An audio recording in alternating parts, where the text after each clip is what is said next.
تو اللہ کے دین کو بالفعل قائم کرنے کے لیے، تاکہ نوع انسانی پر ایک ابدی حجت قائم ہو جائے کہ اللہ کا دین قابل عمل ہے، اسے قائم کیا جا سکتا ہے، اور یہ بہترین سماجی نظام ہے، پولیٹیکو سوشو اکنامک سسٹم اس سے بہتر آج تک چشم فلک نے نہیں دیکھا۔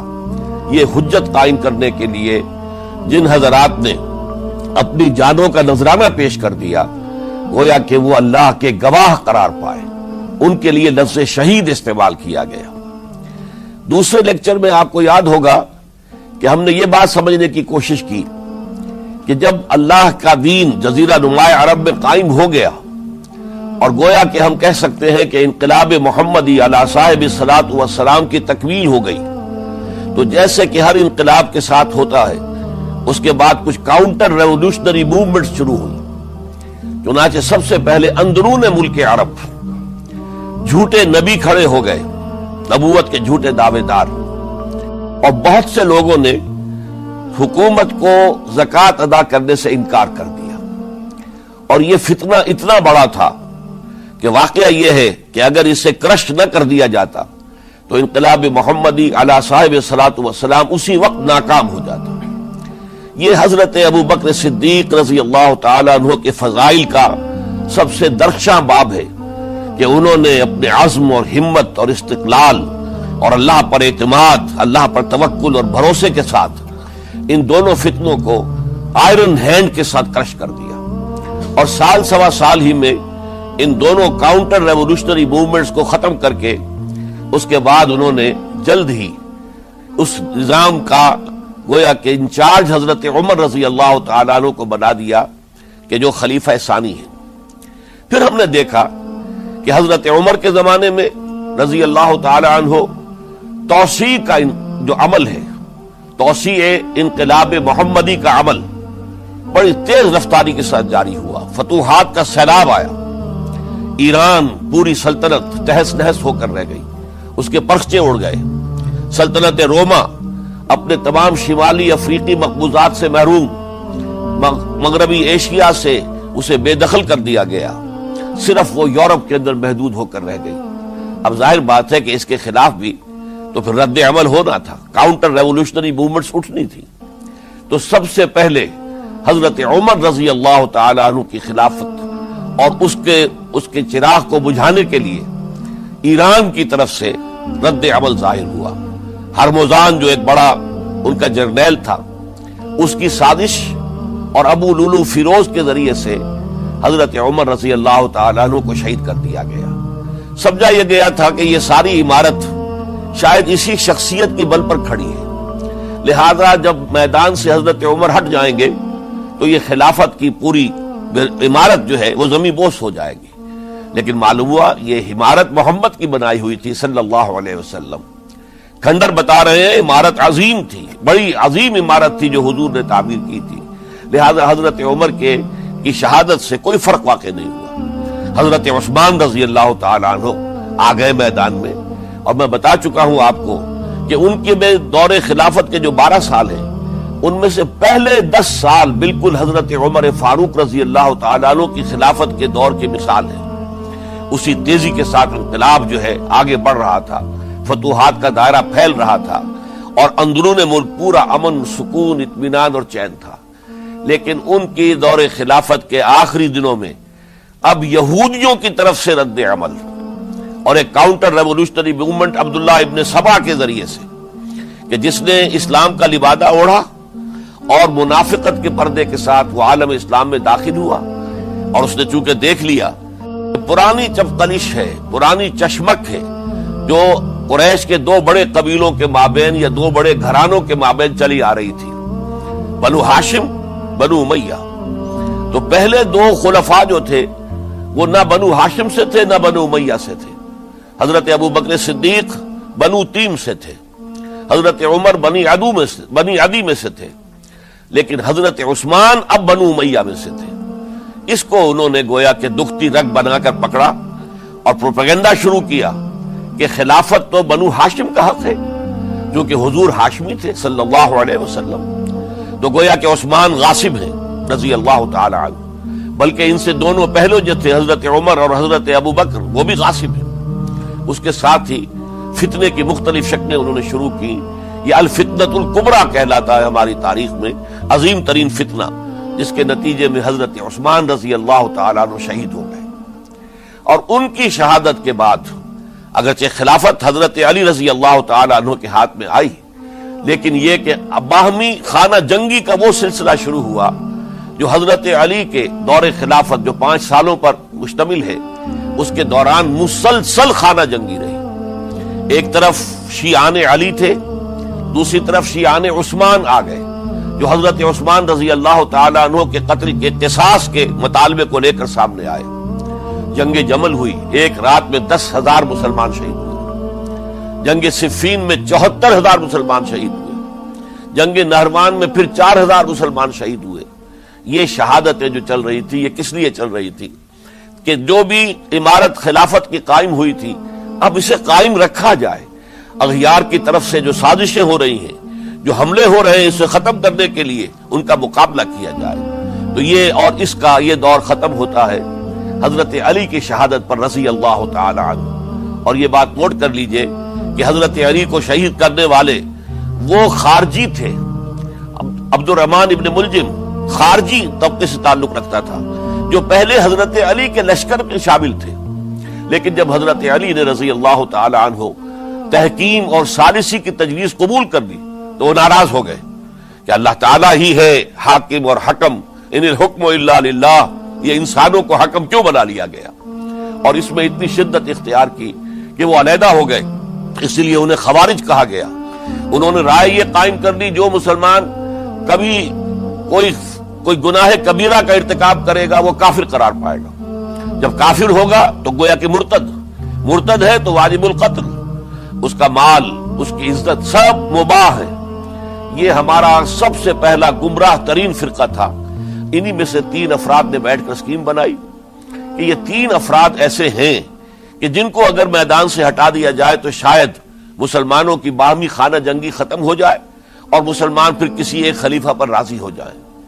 اور یہ تینوں کافر ہیں، معاذ اللہ ثم معاذ اللہ۔ حضرت علی کافر ہیں، ان کو قتل کرنے کی ذمہ داری عبد الرحمن ابن ملجم نے لی۔ حضرت معاویہ قاتل ہیں، ان کے لیے کسی اور کو اسائن کیا گیا۔ عمرو بن العاص قاسم ہیں، ان کے لیے کسی اور کو اسائنمنٹ دی گئی۔ ہوا یہ کہ حضرت عمرو بن العاص وہ تو اس روز فجر کی نماز میں آئے نہیں، ان کی جگہ جو امام تھا وہ شہید کر دیا گیا۔ حضرت معاویہ رضی اللہ تعالی عنہ ان پر وار اوچھا پڑا، زخمی تو ہوئے لیکن یہ کہ پھر تندرست ہو گئے۔ حضرت علی رضی اللہ تعالی عنہ پر بہت کاری وار ہوا اور حضرت علی رضی اللہ تعالی عنہ کی شہادت سن 35 ہجری میں ہو گئی۔ یہ جو خلافت راشدہ کا اختتام یا تو سن 35 ہجری میں حضرت علی کی شہادت سے سمجھا جائے گا، یا میری ذاتی رائے ہے کہ نہیں، اس میں حضرت حسن کا دور خلافت بھی شامل ہونا چاہیے۔ حضرت حسن کو کسی نے نامزد نہیں کیا تھا، نہ انہوں نے اپنی امیدواری کے ساتھ اپنے طاقت کے بل پر خلافت حاصل کی تھی، بلکہ حضرت علی سے جب یہ کہا گیا تھا کہ کیا ہم آپ کے بیٹے حسن کے ہاتھ پر بیعت کر لیں، تو انہوں نے فرمایا تھا کہ میں نہ تمہیں روکتا ہوں نہ حکم دیتا ہوں، یہ تمہارا معاملہ ہے، تم جسے مناسب سمجھو اس کے ہاتھ پر بیعت کر لو۔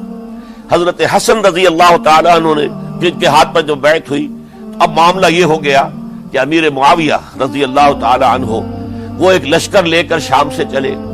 حضرت حسن 50,000 آدمیوں کے ساتھ ادھر سے نکلے، لیکن یہ ہے کہ انہیں محسوس ہو گیا تھا کہ میرے ساتھیوں میں ایسا فسادی عنصر بھی موجود ہے جو عبداللہ ابن سبا کے ساتھیوں میں سے، کہ وہ کسی اچھے کام کو پسند نہیں کرتا، لہذا انہوں نے پھر صلح کی پیشکش کی۔ حضرت معاویہ کو پیغام بھیجا کہ میں مصالحت چاہتا ہوں، بتائیے شرائط کیا ہیں۔ حضرت معاویہ نے بلینک پیپر بھیج دیا، سادہ کاغذ، کہ آپ جو شرائط چاہیں اس پر لکھ دیں، وہ مجھے قبول ہو گئے۔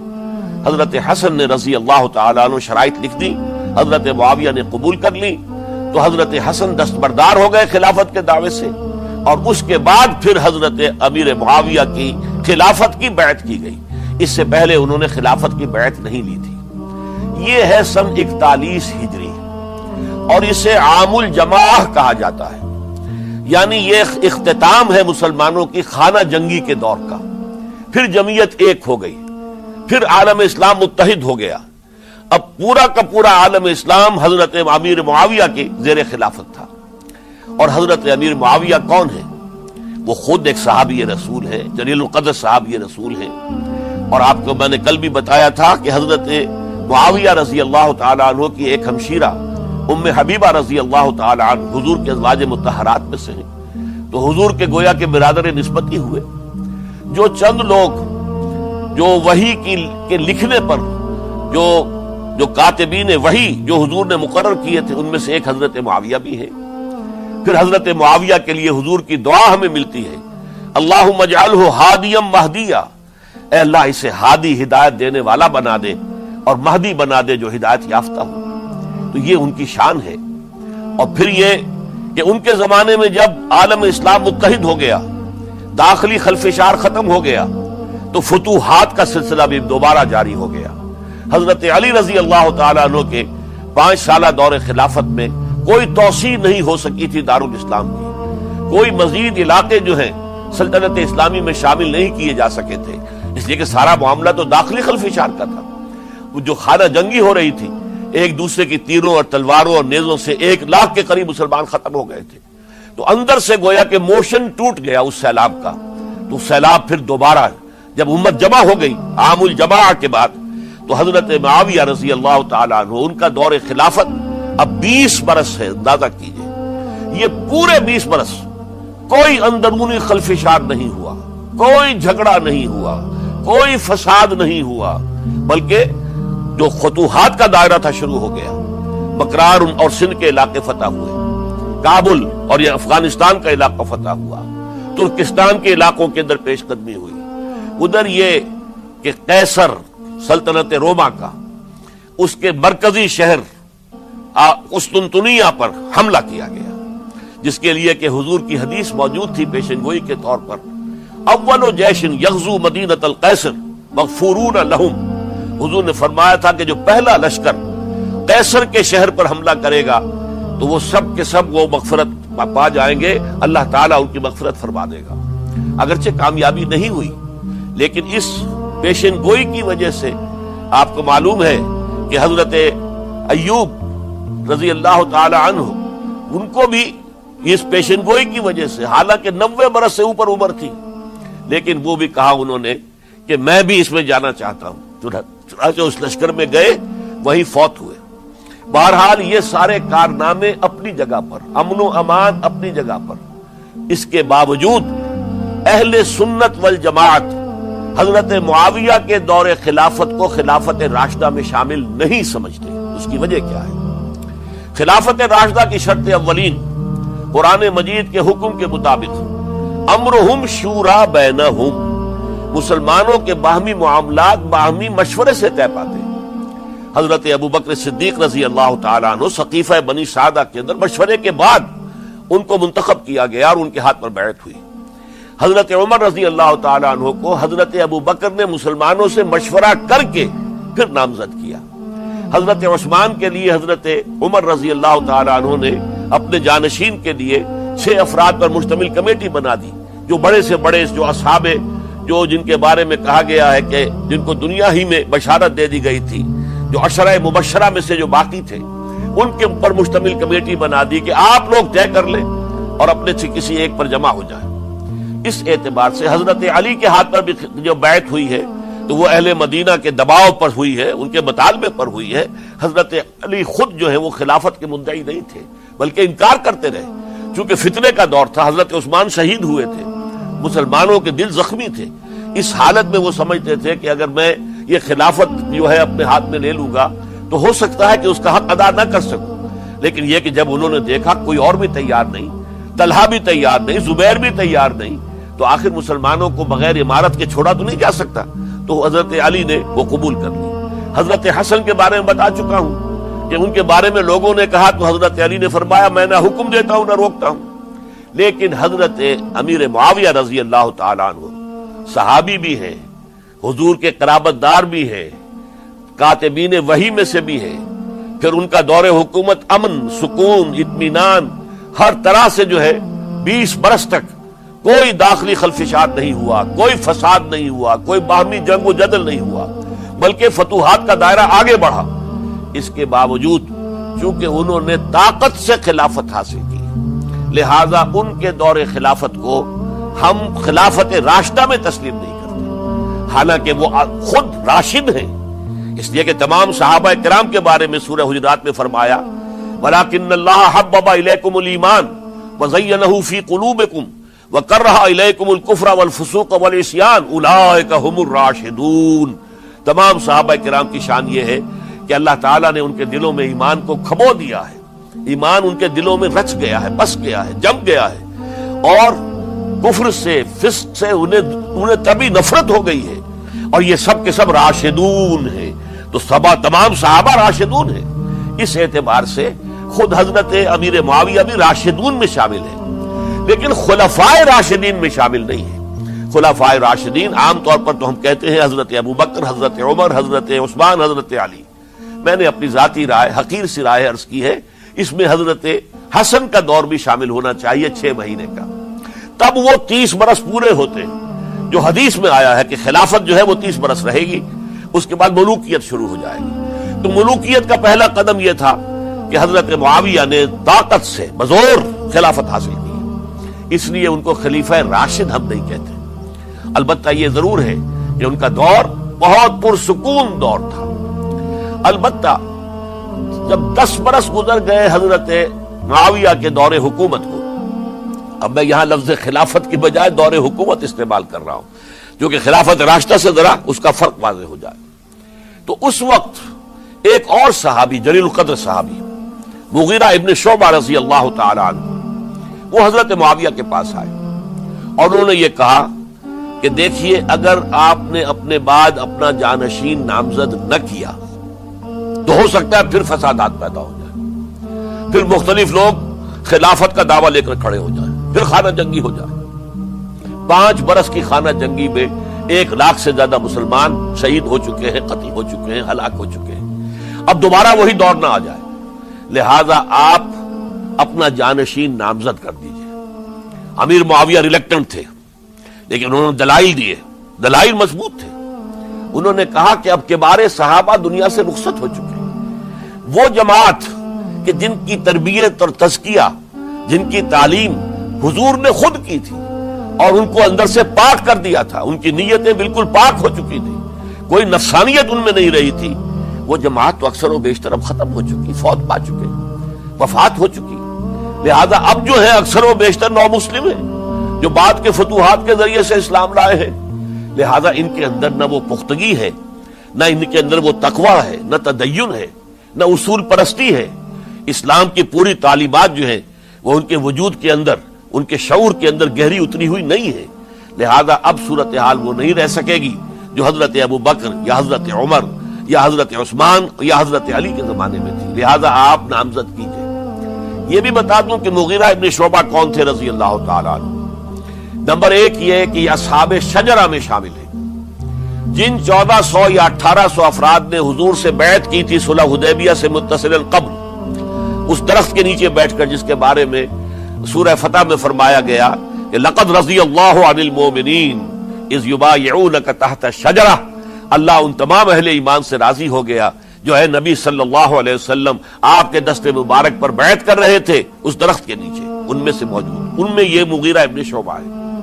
پھر مغیرہ ابن شعبہ وہ ہے کہ حضرت علی اور امیر معاویہ ان کے درمیان جو خانہ جنگی ہوئی اس میں ہمیشہ حضرت علی کے ساتھ رہے، حضرت علی کے ہی وہ سپورٹر تھے، ان کے ساتھ تھے۔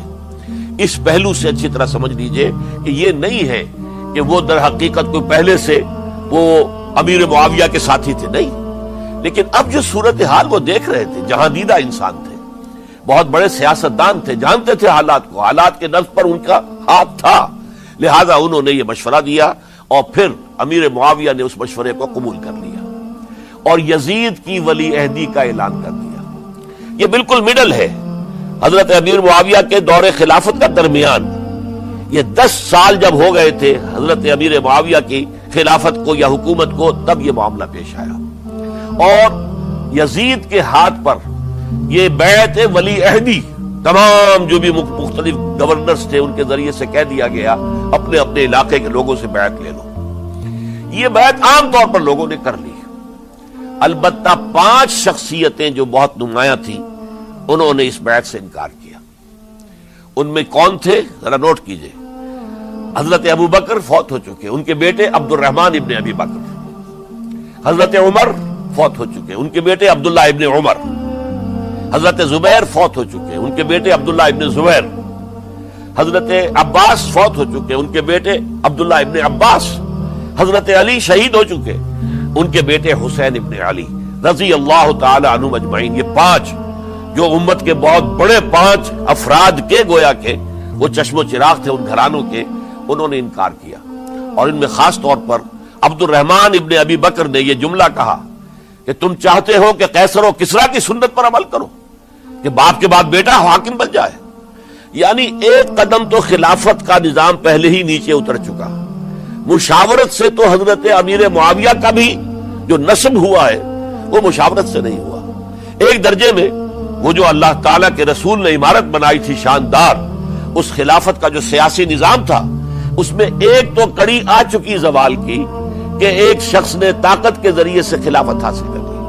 اب اس کی اگلی کڑی لانا چاہتے ہو کہ قیصر و کسریٰ کے طریقے سے خاندان کے اندر ایک قبیلے کے اندر یہ خلافت جو ہے یا حکومت جو ہے نسل بعد نسل، باپ کے بعد بیٹا اور بیٹے کے بعد پوتا، اس کو ہم کبھی گوارا نہیں کریں گے. حضرت امیر معاویہ بہت دانشمند انسان تھے. انہوں نے ان 5 حضرات پر کوئی تشدد نہیں کیا، کوئی جبر نہیں کیا، بلکہ رہنے دیا. ٹھیک ہے یہ بیعت نہیں کر رہے، ابھی تو بیعت ولی عہدی ہے، کوئی حرج نہیں. لہذا کوئی جھگڑا، کوئی اس وجہ سے کوئی فساد، اس بنا پر کوئی جنگ نہیں ہوئی. 10 سال گزر گئے، یعنی 10 سال تک یزید ولی عہد رہا ہے. 10 سال تک. اور اس سوائے ان 5 بڑی شخصیتوں کے جو پوری امت تھی، عوام الناس تھے، ان سب نے اسے قبول کیا. یہ صورتحال اب جب پیدا ہوئی جب حضرت امیر معاویہ کا انتقال ہو گیا، یہ سن 60 ہجری ہے.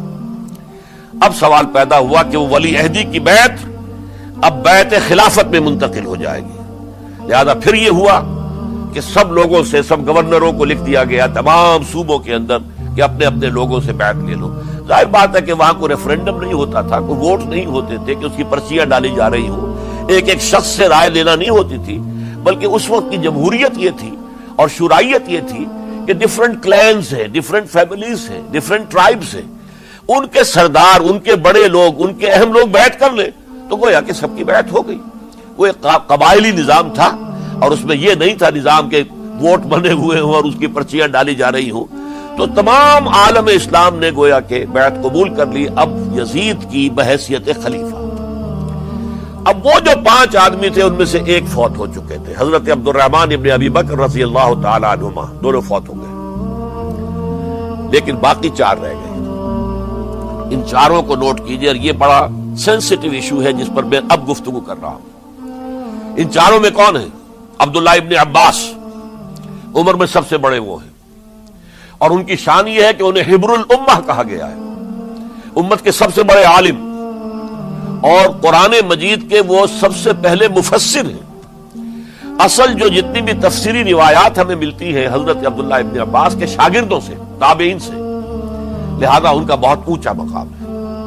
حضرت عبداللہ ابن عمر، ان کا مقام بھی آپ کو معلوم ہے، حدیثوں کی کتنی بڑی تعداد ہے جو عبداللہ ابن عمر سے مروی ہے، اور اس کو سلسلۃ الذہب کی پہلی کڑی کہا جاتا ہے. روایت حدیث میں جو سنہری زنجیر ہے اس کا آغاز حضرت عبداللہ ابن عمر ہے. ایک طرف یہ دونوں ہو گئے، ان دونوں کی رائے کیا ہوئی؟ اگرچہ کام غلط ہوا ہے، یہ اس طریقے سے قیصر و کسریٰ کی روایت پر عمل کرنا غلط ہے، لیکن یہ اتنی بڑی غلطی نہیں ہے کہ اس کی وجہ سے باہمی جنگ و جدال ہو، خوریزی ہو، ایک دوسرے کی گردنیں کاٹی جائیں اور فتنہ و فساد پیدا کر دیا جائے. لہذا انہوں نے یزید کی بیعت کر لی. 2 حضرات رہ گئے، یہ نسبتاً نوجوان ہیں. ان دونوں کی پیدائش ہجرت کے بعد ہوئی ہے. ہجرت کے بعد پہلا بچہ جو مہاجرین میں پیدا ہوا ہے وہ عبداللہ ابن زبیر ہے، بلکہ کچھ عرصے تک مہاجرین میں جب کوئی پیدائش نہیں ہوئی تو وہ مکے مدینے کے منافقین نے کہنا شروع کر دیا تھا کہ یہ یہاں کے کمزور ہو گئے، نامرد ہو گئے، ان کی اولاد اب چلے گی نہیں۔ تو عبداللہ ابن زبیر جب پیدا ہوئے، اور آپ کو معلوم ہونا چاہیے وہ حضرت ابوبکر صدیق کے نواسے ہیں، حضرت عائشہ صدیقہ کی ہمشیرہ حضرت اسما کے بیٹے ہیں عبداللہ ابن زبیر، اور زبیر بہت شجاع، بہت ہی بہادر انسان تھے۔ تو عبداللہ ابن زبیر کے اندر بھی وہی کیفیات تھی۔ انہوں نے کہا نہیں، اس غلطی کو ہم برداشت نہیں کریں گے، خون ریزی ہوتی ہے تو ہو، لیکن ہم اسلامی نظام کو نیچے اترتا ہوا نہیں دیکھ سکتے۔ جیسے کبھی حضرت ابوبکر نے فرمایا تھا ایبدل الدین وانا حی، کیا دین میں ترمیم اور تنسیخ کر دی جائے گی، دین کو بدل دیا جائے گا، دین میں تحریف کر دی جائے گی جبکہ میں ابھی زندہ ہوں؟ میں جیتے جی یہ نہیں ہونے دوں گا۔ حضرت عبداللہ ابن زبیر کی یہ رائے ہوئی وی ہیو ٹو چیلنج، ہم مقابلہ کریں گے، ہم اسے پیسیولی قبول نہیں کریں گے۔ انہوں نے بیعت سے انکار کیا اور مدینہ چھوڑ کر مکے جا کر حرم کے اندر پناہ گزین ہو گئے۔ یہی معاملہ حضرت حسین ابن علی رضی اللہ تعالی عنہما کا تھا، وہ بھی نہایت شجاع، نہایت جری، نہایت بہادر۔ انہوں نے بھی کہا کہ یہ غلط قیصر و کسریٰ کی روایت جو شروع ہو رہی ہے اسے ہم نے ریزسٹ کرنا ہے اور اسے ہم آگے نہیں چلنے دیں گے۔ ان پر بھی جب دباؤ ڈالا گیا کہ بیعت کرو تو وہ کچھ وقت مان کر کہ دیکھیے میں ایسا شخص نہیں ہوں کہ تنہائی میں علیحدہ کمرے میں بیٹھ کر بیعت کروں، جب عمومی بیعت لوگے تم سب سے تو میں بھی آ جاؤں گا، اس وقت لوگ فیصلہ کریں گے۔ تو بس اس وجہ سے پھر وہ گورنر جو تھا اس وقت مدینے کا، اس سے اجازت لے کر آ گئے اور راتوں رات وہاں سے نکل کر وہ بھی مکے پہنچ گئے۔ تو اب یہ چار جو ہیں دو گروہوں میں تقسیم ہو گئے، 2+2۔ دو کی رائے یہ ہوئی کہ بات غلط ہے لیکن اس کی بنا پر خون ریزی، جنگ و جدال، جنگ آپس میں خون ریزی کرنا یہ صحیح نہیں ہے، بلکہ مصلحت اس میں ہے کہ اس کو قبول کر لیا جائے۔ پھر اللہ تعالیٰ کو بہتر حالات پیدا کرے گا اس کے ذریعے سے، تعلیم کے ذریعے، تلقین کے ذریعے سے، جیسے نبی اکرم صلی اللہ علیہ وسلم نے اتنا عظیم انقلاب برپا کیا تھا۔ ہم کوشش کریں گے کہ نظام حکومت کی اصلاح ہو جائے، لیکن اس وقت اگر ہم اڑ گئے تو پھر گویا کہ خون ریزی اور فساد اور باہمی جو جنگ ہے وہ شروع ہو جائے گی۔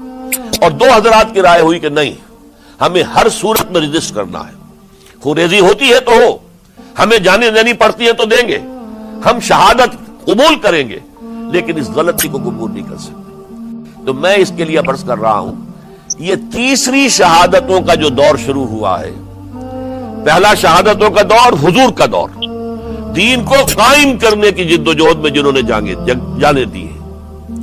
دوسرا دور اس دین کے خلاف جو کاؤنٹر ریولوشنری موومنٹس آئی ہیں ان کو رفع کرنے کے لیے جانے دینا۔ ہزاروں صحابہ کی جانیں اس میں بھی گئی ہیں، وہ سیلمہ ابن کذاب ہو یا مانعین زکوٰۃ ہو، ان کے خلاف جو جہاد ہوا۔ پھر ظاہر بات ہے کہ حضرت عثمان رضی اللہ تعالیٰ عنہ کے بعد جو فساد ہوا وہ شہادتیں کیا تھی؟ اس دین کے نظام کو قائم رکھنے کے لیے، انٹیکٹ رہے، دشمن اس کے اندر رکھنے ڈالنے میں کامیاب نہ ہو جائے۔ اب تیسرا دور وہ آ رہا ہے کہ جبکہ داخلی طور پر اس نظام خلافت کے اندر زوال شروع ہو رہا ہے، اس زوال کو روکنے کے لیے کہ وہ اپنی اصل جو خلافت کا نظام اللہ نے اور اس کے رسول نے دیا ہے اس کی بنیاد پر قائم رہے، لہذا ہم ریزسٹ کریں گے اس تبدیلی کو اور میدان میں آ کر مقابلہ کریں گے۔ یہ حضرت عبداللہ ابن زبیر رضی اللہ تعالی عنہما اور حسین ابن علی رضی اللہ تعالی عنہما، اب ان دونوں میں ایک اختلاف ہوا۔ حضرت عبداللہ ابن زبیر کی رائے یہ تھی کہ یہ مکہ ہے، یہ اللہ کا گھر ہے، یہ حرم ہے اور یہاں کے لوگ بہت سے برے اثرات سے ابھی تک بچے ہوئے ہیں، پاک ہیں، لہذا ہمیں یہاں رہنا چاہیے۔ اس کو مرکز بنا کر ظاہر بات ہے اسی مکے سے محمد الرسول اللہ صلی اللہ علیہ وسلم نے دعوت شروع کی تھی، وہیں سے وہ پھیل کر جو ہے ایک عظیم انقلاب کی شکل اس نے اختیار کی تھی، ایک عظیم مملکت جو ہے حضور چھوڑ کر گئے تھے۔ تو ہمیں مکے میں رہ کر ہی اپنی تحریک شروع کرنی چاہیے۔ لیکن ادھر حضرت علی کے پاس پیغام آ رہے تھے کوفے سے، کوفہ چونکہ حضرت حسین کے پاس پیغام آ رہے تھے کوفے سے، چونکہ کوفے کو حضرت علی نے دار الخلافہ بنا لیا تھا اور وہاں سمجھا جاتا تھا کہ حضرت علی کے ہمدرد اور حضرت شیعان علی جنہیں ہم کہے ان کے ساتھی ہم خیال یہ لوگ ہیں کثرت کے ساتھ. اور وہاں سے اب خطوط کا تانتا شروع ہو گیا. آپ یہاں آئیے, ہم بےتاب ہیں, آپ کا استقبال کریں گے, آپ کے ہاتھ پر بیعت کریں گے, تاکہ یہ جو قیصر و کسریٰ کی سنت شروع ہو رہی ہے اس کو روکا جا سکے. وہ تانتا بندھا ہوا ہے خطوط کا.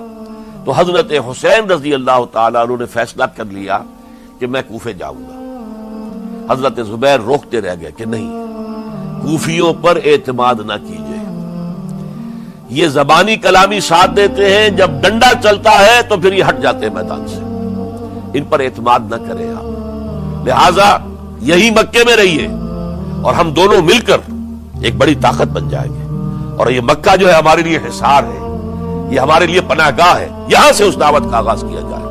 اب یہ افسوس ہے, اسے اللہ کی مشیت سمجھا جائے, اللہ کی مرضی ہے. جو کچھ ہوتا ہے وہ تو بے اذن رب ہوتا ہے. اللہ اپنی مصلحتوں سے ہم سے زیادہ واقف ہے, ہم تو نہیں سمجھ سکتے.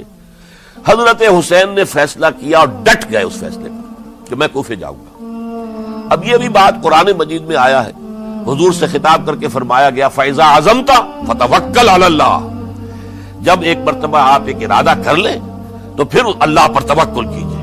پھر یہ نہیں کہ کبھی آگے کبھی پیچھے جاؤں یا نہ جاؤں, یہ نہیں, یہ تردد یہ نہیں, بلکہ یہ کہ ایک فیصلہ کر کے ڈٹ جائیے. اس لیے کہ جو بھی نتیجہ ہے وہ تو اللہ کے ہاتھ میں ہے, لہذا اللہ پر توکل کیجئے. فَإِذَا عَزَمْتَ فَتَوَكَّلْ عَلَى اللَّهِ. لہذا سب نے سمجھایا حضرت حسین کو کہ آپ کوفے نہ جائیں.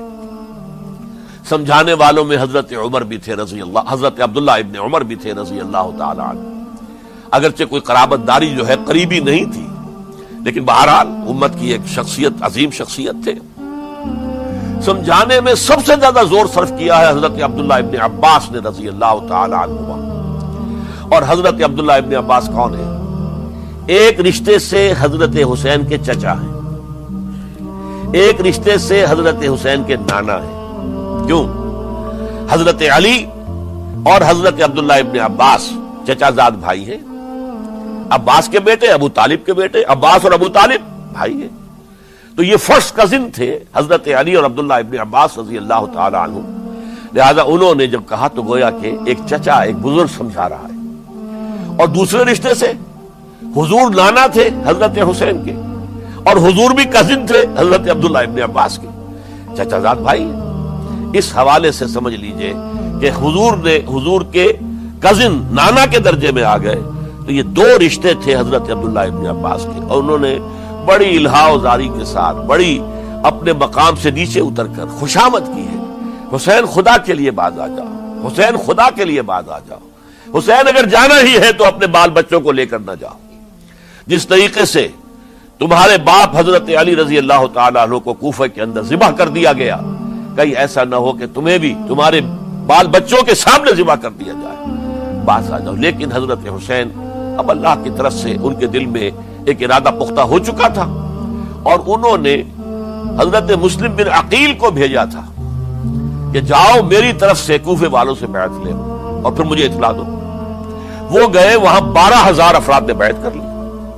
اب ان کا خط آ گیا کہ یہاں تو فضا بالکل ہموار ہے, اتنے لوگوں نے بیعت کی ہے, باقی بھی جیسے ہی آپ سامنے آ جائیں گے سب بیعت کر لیں گے.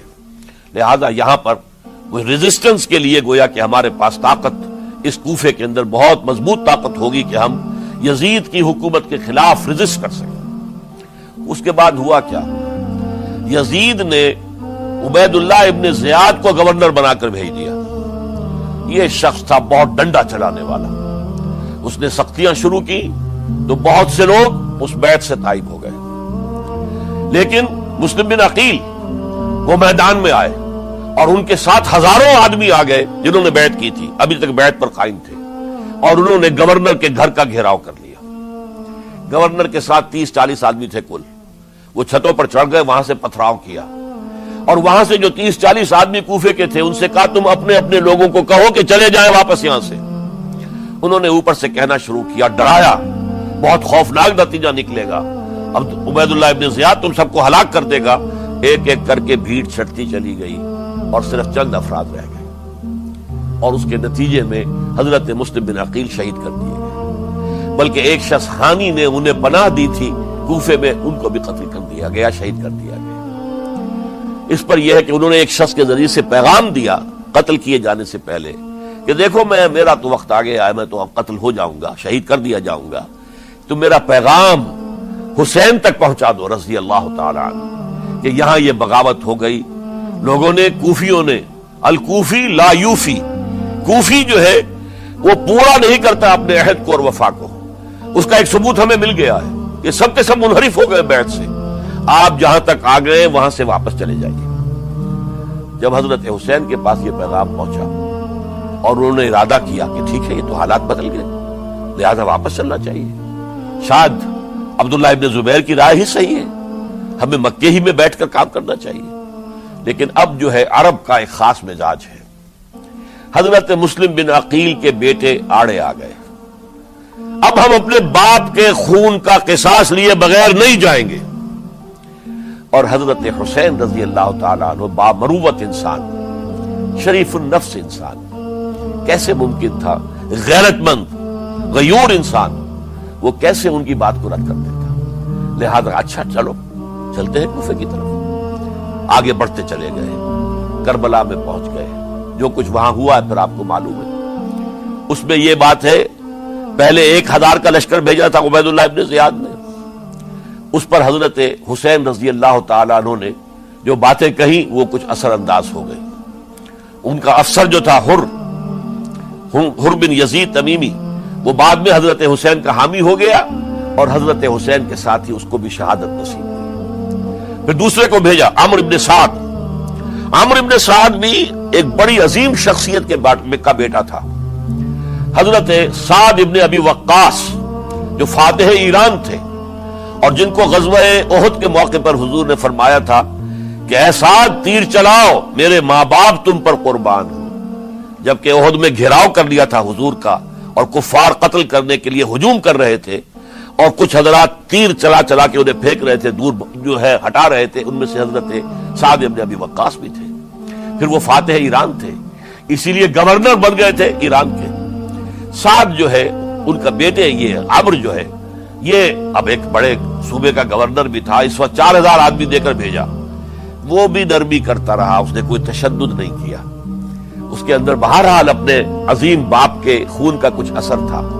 لیکن یہ کہ پھر ابن زیاد کو اطلاع مل گئی کہ عمرو ابن سعد جو ہے وہ تو لے تو لال کر رہا ہے، حملہ نہیں کر رہا، قتل نہیں کر رہا، بلکہ یہ کہ وہ تو اس راستہ بھی دینے کے لیے تیار ہے کہ نہ مدینے کی طرف جائیے اور نہ آپ مکے کی طرف جائیے، نہ کوفے کی طرف جائیے، بلکہ آپ چاہے تو دمشق چلے جائیں، یزید سے اپنا معاملہ کر لیں۔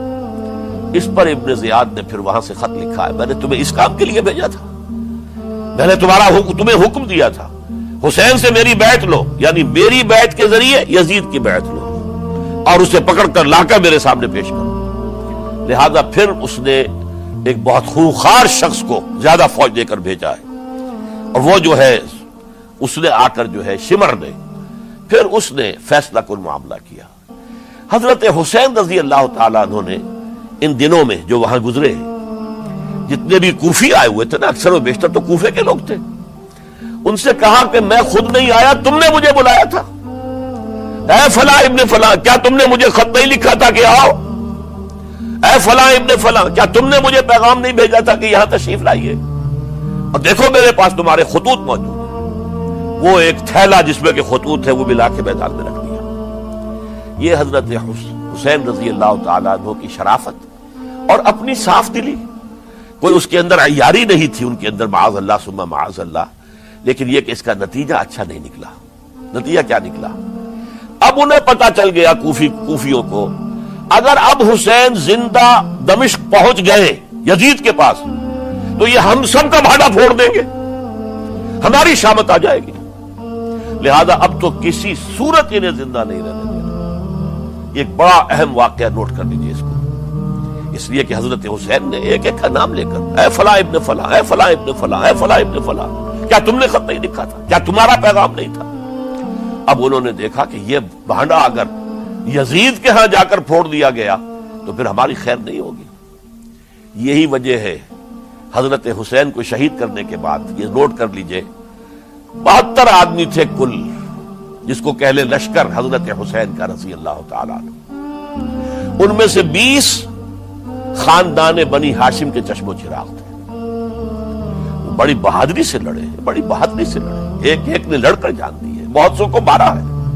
یقاتلون فی سبیل اللہ فیقتلون ویقتلون، قتل کر بھی رہے تھے، قتل ہو بھی رہے تھے، ایک ایک کر کے قتل ہو رہے تھے، شہید ہو رہے تھے. 20 جو ہے خاندان بنی ہاشم میں سے شہید ہوئے. حضرت حسین رضی اللہ تعالیٰ عنہ کا ایک بہت ہی انفنٹ چھوٹا بچہ وہ بھی شہید ہوا ہے. باقی سب مرد، تمام مرد، سوائے ایک حضرت حسین کے بیٹے حضرت علی بن حسین زین العابدین کہلائے بعد میں، وہ بیمار تھے، وہ جنگ میں حصہ نہیں لے سکتے تھے، وہ بچ گئے صرف. اچھا، حضرت حسین شہید ہو گئے. یہ ہے 10 محرم الحرام سن 61 ہجری. کیا مطلب ہے؟ حضور کے انتقال کے ٹھیک 50 برس بعد، سن 11 ہجری میں حضور کا انتقال، اور سن 61 ہجری میں حضور کے نواسے اور جن کے بارے میں حضور نے فرمایا سیدہ شباب اہل الجنہ، حضرت حسین شہید کر دیے گئے. اور اس کے بعد اس لشکر نے خیموں کو آگ لگا دی. یہاں نکتہ سمجھ لیجئے، آگ کیوں لگائی؟ انہیں معلوم تھا ہمارے خلاف ڈاکومنٹری پروف موجود ہے وہاں پر، وہ ہمارے خطوط کے تھیلے وہاں موجود ہیں. اگر وہ باقی رہ گئے تو ہماری شامت آ جائے گی، ہمیں کون بچائے گا؟ ورنہ ظاہر بات ہے کہ اگر تو وہ دشمنی کے انداز میں بات ہوتی تو خواتین کی بھی بے حرمتی کی گئی ہوتی، لیکن نہیں، کسی نے، ظاہر بات ہے کہ خانوادہ نبوت کی کسی خاتون کی بے حرمتی نہیں کی، قطعاً نہیں کی، قطعاً نہیں کی، قطعاً نہیں کی. لیکن خیمے جلانا ان کی ضرورت تھی تاکہ وہ ریکارڈ جو ہے ان کا وہ تلف ہو جائے، سارے خطوط جو ہیں وہ جل جائیں تاکہ ان کے خلاف ثبوت باقی نہ رہے. یہ عظیم سانحہ کربلا ہے. اب چونکہ یہ ہماری تاریخ کے ان واقعات میں سے ہے جس پر بہت کچھ اختلافات ہیں، مختلف گروہوں کی تعبیرات بہت مختلف ہیں. ایک طرف اہل تشیع کا اپنا بیان ہے، دوسری طرف اہل سنت کا ایک اجماعی بیان ہے، تیسری طرف کچھ ایسے لوگ پیدا ہو گئے ہیں جو حضرت حسین رضی اللہ تعالیٰ عنہ پر الزام لگا رہے ہیں اہل سنت میں سے کہ وہ تو حکومت کے طالب تھے، اقتدار کے خواہش مند تھے، واجب القتل تھے. معاذ اللہ ثم معاذ اللہ ثم معاذ اللہ. حضرت حسین اگرچہ صغار صحابہ میں سے تھے، یعنی حضور کی حیات طیبہ میں ابھی چھوٹے بچے تھے، لیکن ان کا شمار صحابہ میں ہے. اور پھر یہ وہ شخص ہے جو حضور کی گود میں کھیلا ہے، یہ وہ ہے جو حضور کے شانوں کے اوپر جس نے سواری کی ہے. علامہ اقبال نے جیسے حضرت اسماعیل کے لیے کہا ہے کہ وہ فیضان نظر تھا یا کہ مکتب کی کرامت تھی، سکھائے کس نے اسماعیل کو آداب فرزندی. ظاہر بات ہے حضرت اسماعیل کسی اسکول اور مدرسے دارالعلوم میں پڑھے نہیں تھے کہ وہاں پتہ چلتا کہ والد کا حق کیا ہے. یہ فیضان نصر تھا. ابراہیم کی نگاہ کا یہ فیضان تھا کہ بیٹے کے اندر وہ جذبہ پیدا ہوا کہ یا ابت افعل ما تؤمر، ابا جان جو خواب آپ دیکھ رہے ہیں اور جو حکم آپ کو اس خواب کے ذریعے مل رہا آپ کر گزریے، ستجدنی انشاءاللہ من الصابرین. تو اسماعیل کا معاملہ اگر یہ تھا فیضان نظر سے، تو حضرت اسماعیل تو حضرت ابراہیم کے پاس زیادہ رہے بھی نہیں، وہ تو مکے میں رہے. حضرت عثمان جو حضرت ابراہیم تو شام میں رہتے تھے، کبھی کبھی آ جاتے تھے، بس اس سے زیادہ معاملہ نہیں تھا. وہ فیضان نظر حضرت اسماعیل کو تھا، تو حضور صلی اللہ علیہ وسلم کا فیضان نظر کتنا ہوگا اس کا آپ اندازہ کیجئے. یہ کوئی جنگ اقتدار نہیں تھی، معاذ اللہ ثم معاذ اللہ ثم معاذ اللہ، بلکہ انہوں نے اپنا ایک فرض منصبی سمجھا ہے کہ میرے نانا کا لایا ہوا نظام اور اس کے اصول اب ٹوٹ رہے ہیں. جیسے حضرت ابو بکر کا قول میں نے آج بھی آپ کو سنایا، ایبدل الدین وانا حی، کیا دین میں ترمیم اور تنسیخ کی جائے گی، دین کی باتوں کو بدل دیا جائے گا جبکہ میں ابھی زندہ ہوں. اسی طریقے سے گویا کہ زبان حال سے حضرت حسین اور عبداللہ ابن زبیر رضی اللہ تعالی عنہم ان دونوں نے یہ فیصلہ کیا کہ ہم روکیں گے اس کو. آپ اختلاف کر سکتے ہیں کہ حضرت حسین کی رائے صحیح تھی یا حضرت عبداللہ ابن عباس کی رائے صحیح تھی، یہ کہہ سکتے ہیں آپ، لیکن کسی کی نیت پر حملہ نہیں کر سکتے. اسی طریقے سے بعض لوگ جو ہے حضرت عبداللہ ابن عباس، عبداللہ ابن عمر، ان کی نیتوں پر حملہ کرتے. ان کو تو یزید نے دولت سے خرید لیا تھا. معاذ اللہ ثم معاذ اللہ ثم معاذ اللہ. یہ دونوں جلیل القدر صحابہ ہیں. یہ تو صغار صحابہ میں سے نہیں ہے، یہ جوان تھے پورے حضور کے زمانے میں، جنگوں میں حصہ لیا ہے. حضرت عبداللہ ابن عمر نے، عبداللہ ابن عباس نے رضی اللہ تعالیٰ عنہما، انہیں کوئی رقم نہیں خرید سکتی تھی، کوئی دولت نہیں خرید سکتی تھی. جو رائے انہوں نے قائم کی دیانتاً قائم کی. اور ہمارے ہاں اصول یہ ہے کہ جب کوئی نئی صورتحال پیدا ہو جائے اور اجتہاد کی ضرورت پیش آ جائے اور پوری کوشش کر کے مجتہد اجتہاد کر رہا ہے، تو اگر اسے غلطی بھی ہو جائے، مجتہد مختی خطا کار، اس کو بھی اکیرا ثواب ملتا ہے. اور مجتہد مصیب، وہ مجتہد کے جس کی رائے صحیح، جس کا فیصلہ صحیح، اسے دوہرا ثواب ملتا ہے. تو ان کے مابین ایک اختلاف رائے کا ہوا، اجتہاد کا ہوا. آیا یہ غلطی اتنی بڑی ہے کہ امت میں تفرقہ پیدا کیا جائے، امن و امان کو برباد کیا جائے، خوریزی کا بازار گرم کیا جائے، یا نہیں؟ دو کی رائے یہ ہوئی. ان کی مخلصانہ رائے تھی، ان کی دیانت دارانہ رائے تھی. ہم ان کی نیت پر حملہ نہیں کر سکتے. آپ اختلاف کرنا چاہیں تو کیجئے. اسی طرح حضرت عبداللہ ابن زبیر اور حضرت حسین ابن علی رضی اللہ تعالی عنہ، ظاہر بات ہے کہ ان کا بھی ایک اجتہادی رائے تھی کہ نہیں، یہ دین کے نظام کے اندر بہت بڑا رکھنا پڑ رہا ہے. یہ تو اب قیصر و کسریٰ کی سنت شروع ہو رہی ہے، یہ اسلام کے دین کے اوپر طریقہ نہیں، عمل نہیں ہو رہا ہے، تو ہم اسے اپنی جانوں کا نذرانہ دے کر بھی اسے روکیں گے، روکنے کی کوشش کریں گے. رکے نہ رکے، ہم اپنی جانیں دے دیں گے. یہ بھی دیانت دارانہ رائے تھی، مخلصانہ رائے تھی.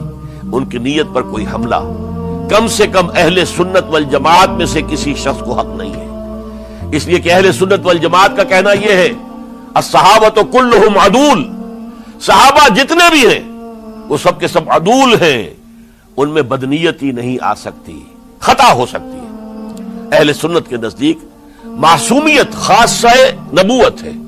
نبوت ختم ہو گئی محمد الرسول اللہ صلی اللہ علیہ وسلم پر. آپ کے بعد معصوم کوئی نہیں. ابو بکر بھی معصوم نہیں، عمر بھی معصوم نہیں، عثمان بھی معصوم نہیں، علی بھی معصوم نہیں رضی اللہ تعالیٰ عنہ اجمعین. تو معصوم کون ہوگا؟ عبداللہ ابن عباس بھی معصوم نہیں، عبداللہ ابن زبیر بھی جو ہے معصوم نہیں، حسین ابن علی بھی معصوم نہیں. اسی طریقے سے عبداللہ ابن عمر، عبداللہ ابن زبیر، کوئی معصوم نہیں. انہوں نے اپنی رائے قائم کی ہے، اس پر عمل کیا ہے دیانت دارانہ سنسیریٹی کے ساتھ، اور ان کے لیے اللہ تعالیٰ کے ہاں ہر طرح کا اجر و ثواب ہے، سب کے لیے. حضرت عبداللہ ابن زبیر کی رائے اس اعتبار سے بہتر ثابت ہوئی، انہوں نے مکے میں پھر حکومت قائم کی. 9 برس تک ان کی حکومت قائم رہی. بنو امیہ ختم نہیں کر سکے اسے. سن 73 میں جا کر ان کی شہادت ہوئی ہے. اور ایک مرحلہ تو وہ بھی آیا تھا کہ شام اور مصر کی دونوں صوبے جو ہیں وہ بھی ان کے تحت آ گئے تھے. تو واقعہ یہ ہے کہ اگرچہ حضور نے ہمیں منع کیا ہے کہ کبھی یہ نہ کہا کرو کہ ایسا ہوتا تو ایسا ہو جاتا، نہیں، جو ہوا اللہ کی مرضی سے ہوا، اللہ کے اذن سے ہوا. حدیث کے الفاظ ہیں، ان کلمۃ اللہ تفتح عمل الشیطان. یہ جو لو کاش یہ ہو جاتا، کاش یوں ہو جاتا تو بڑے اچھے نتیجے نکلتے، یہاں سے شیطان کا عمل شروع ہو جاتا ہے. ورنہ واقعہ یہ ہے کہ دل سے یہ بات نکلتی ہے. اگر حضرت حسین اور عبداللہ ابن زبیر یکجا ہو جاتے اور مکے کو اپنا مرکز بنا کر جو عظیم مقصد انہوں نے اپنے سامنے رکھا تھا کہ یہ جو روایت غلط آ رہی ہے اسلام کے دینی سیاسی نظام کے اندر، اس کو ہم روکیں گے، تو اللہ تعالیٰ انہیں کامیابی عطا فرما دیتا. لیکن یہ پھر ہم کہیں گے ما شاء اللہ کان وما لم یشاء لم یکن. جو اللہ نے چاہا وہ ہوا، اور جو اللہ نے نہیں چاہا وہ نہیں ہوا. حضرت حسین کو وہ عظیم شہادت اللہ نے دینی تھی، وہ اونچا مقام عطا کرنا تھا، اور پھر ان کی عظیمت، ان کا صبر، ان کا ثبات، ان کا استقلال. معلوم ہوا کہ اللہ تعالیٰ نے انسانوں کے اندر کتنی کچھ طاقت رکھی ہوئی ہے اور کتنی کچھ صلاحیتیں اللہ نے ودیعت کی ہیں. وہ جس طرح ڈٹے رہے، کھڑے رہے. واقعہ یہ ہے کہ وہ بھی نوع انسانی کے لیے ہمیشہ کے لیے ایک سبق ہے، اور وہ سبق یہ ہے کہ آپ حق، جو بھی آپ حق سمجھیں، اس حق کے اوپر ڈٹ کر کھڑے ہو جائیں. اور اس میں پرواہ نہ کیجئے کہ آپ کی نفری کم ہے یا آپ کے ساتھ تعداد زیادہ، کوئی خیال نہ کیجئے، اس کے فکر نہ کیجئے کہ حالات ادھر ہیں یا ادھر ہیں، حالات سازگار آپ کے دشمن کے ساتھ ہیں یا آپ کے ساتھ ہیں، کوئی فکر نہ کیجئے۔ حق ہے، اس کا ساتھ دینا لازم ہے، اس کے لیے جان دے دینا یہ سب سے بڑی کامیابی ہے۔ وَلَا تَقُولُوا لِمَن يُقْتَلُ فِي سَبِيلِ اللَّهِ أَمْوَاتٌ، ہرگز نہ کہنا ان کو جو اللہ کی راہ میں قتل ہو جائیں کہ وہ مردہ ہیں، بل احیاء، وہ تو زندہ ہیں، ولیکن لا تشعرون، یہ تمہیں شعور نہیں ہے۔ وَلَنَبْلُوَنَّكُمْ، اب یہ تمام مسلمانوں سے خطاب ہو رہا ہے، ہم تمہیں لازماً آزمائیں گے، بِشَيْءٍ مِّنَ الْخَوْفِ، خوف سے، وَالْجُوعِ، اور بھوک اور فقر و فاقے سے۔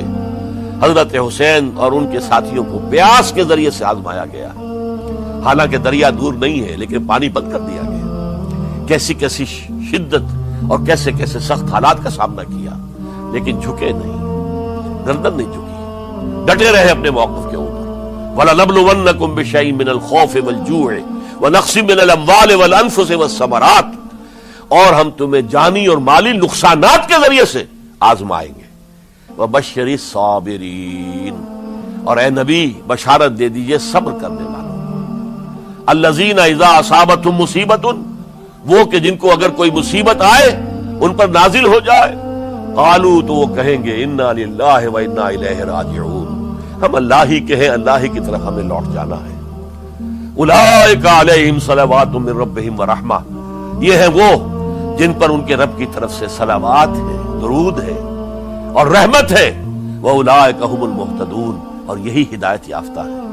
اللہم ربنا اجعلنا منہم، اللہم ربنا اجعلنا منہم، میرے اور آپ کے لیے سبق یہ ہے، صرف حضرت حسین کا کوئی دن بنا لینا یہ نہیں ہے، ٹھیک ہے یاد تازہ کیجئے، بہت اچھی بات ہے، لیکن اس کا نتیجہ یہ نکلنا چاہیے کہ اگر حضرت حسین نے اپنی ہی نہیں، اپنے خاندان کی، اپنے اعزاء و اقربا کی، اپنے ساتھیوں کی جانوں کی قربانی پیش کر دی حق کے لیے، تو ہمیں بھی فیصلہ اور سبق یہ لینا چاہیے کہ ہمیں حق کا ساتھ دینا ہے، ہر شے بعد آباد، چاہے اس کے نتائج کچھ بھی نکلے۔ اقول قولی ھذا واستغفر اللہ لی ولکم ولسائر المسلمین۔